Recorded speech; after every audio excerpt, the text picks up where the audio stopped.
Logika dan Algoritma untuk Pemula. Sebuah buku karya Wahyu Eko Susanto dan Ahmad Syukron. Buku ini diterbitkan pada tahun 2020 oleh Geraha Ilmu dengan 76 halaman biasa dan 10 halaman Romawi. Buku ini cukup tipis dan memuat 9 bab di dalamnya. Pada bab 1 yaitu konsep dasar algoritma, menjelaskan tentang apa itu logika, algoritma, kriteria algoritma, dan struktur algoritma. Bab 2 yaitu algoritma dalam pemrograman. Jenis bahasa pemrograman ada 2 tingkat, yaitu tingkat tinggi dan tingkat rendah. Tingkat rendah yaitu bahasa yang menganut kode binar, yaitu angka 0 dan 1. Ini tidak manusiawi. Sedangkan yang tingkat tinggi yaitu bahasa yang ada bahasa Latinnya atau Inggrisnya, misalnya bahasa Turbo, Pascal, C++, PHP, Java, dan lain sebagainya. Pada bab 3 yaitu variabel dan tipe data. Di dalamnya itu menjelaskan tentang definisi variabel dan konstanta. Dalam PHP ada variabel lokal, global, dan statis. Tipe data ada 2, yaitu tipe data sederhana dan tipe data terstruktur.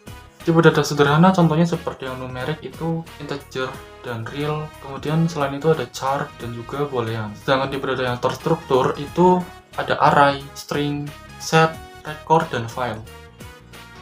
Bab 4. Dasar algoritma pemrograman.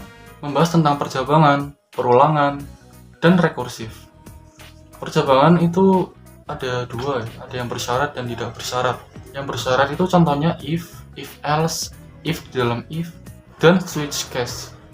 Sedangkan percabangan yang tak bersyarat itu contohnya goto pada PHP versi 5.3. Nah, dalam perulangan itu contohnya seperti while, do while, for, dan nested loop. Nah, kalau rekursif itu adalah untuk memanggil dirinya sendiri. Bab 5, larik atau array. Di dalam itu membahas tentang array 1 dimensi, 2 dimensi. Jadi yang 1 dimensi itu kayak semacam antrian yang lurus gitu loh. Sedangkan yang 2 dimensi itu lebih mirip matriks gitu loh.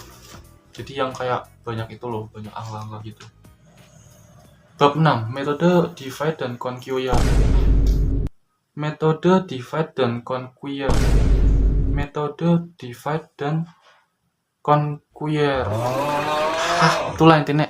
Metode divide dan conquer adalah teknik pemecahan masalah dalam ilmu komputer yang bekerja dengan membagi masalah besar menjadi submasalah yang lebih kecil, menyelesaikannya secara independen, lalu menggabungkannya kembali untuk menemukan solusi akhir masalah tersebut. Selain itu, pada bab ini memberikan bermacam-macam algoritma sorting atau pengurutan data, terutama pada PHP. Ada selection sort, insertion sort, quick sort, bubble sort, merge sort. Jadi ini contoh quick sort di PHP. Data awalnya itu 65318724. Terus dengan menggunakan kode-kode berikut, maka nanti hasilnya akan seperti ini. Yang tadinya datanya nggak berurutan, jadi diurutkan ya. 1, 2, 3, 4, 5, 6, 7, 8. Bab 7. Metode searching. Jenis metode searching diantaranya adalah metode linear, sequential, dan metode binary search. Gampangnya metode sequential search itu datanya bisa urut atau tidak urut, sedangkan binary search harus urut. Bab 8. Metode greedy.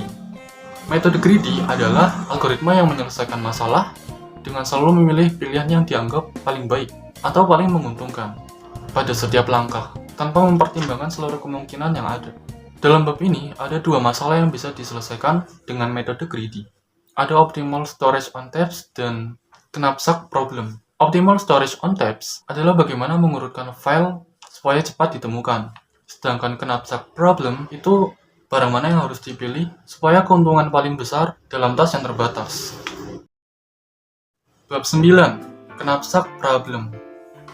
Ini sebenarnya masih berkaitan dengan bab 8. Knapsack problem adalah masalah optimasi untuk memilih barang dengan nilai terbesar tanpa melebihi kapasitas yang tersedia. Setiap barang memiliki berat dan nilai tertentu, sehingga diperlukan pemilihan kombinasi barang yang memberikan keuntungan maksimum.